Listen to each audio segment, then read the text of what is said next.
Welcome to Let Me Fix This. Enjoy the video. In this video, I will explain how to replace a Nissan Altima radio. First, gather your essential tools, including trim removal tools, a 10 mm socket, and a Phillips head screwdriver.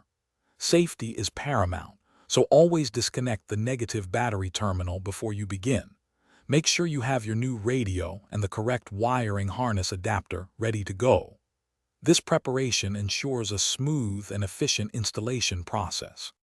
Now let's remove the old unit. Begin by carefully prying off the surrounding trim panels using your plastic trim tools to avoid scratches. Once the trim is off, you'll see the mounting screws or bolts holding the radio in place. Typically, there are 4 of them.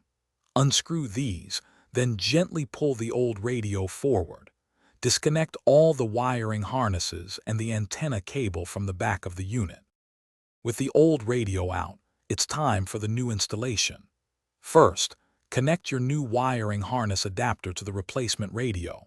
Then, plug this combined unit into the vehicle's existing factory connectors. Carefully slide the new radio into the dashboard opening, ensuring all wires are tucked away neatly.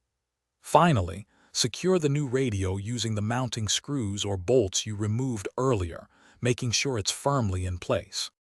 For the final steps, reconnect the negative battery terminal. Turn on your vehicle and test the new radio's functions, including audio, radio stations, and any other features.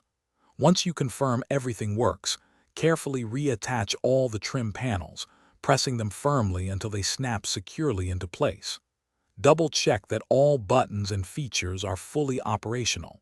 You've successfully replaced your radio. Thanks for watching. If you found this helpful, don't forget to like and subscribe.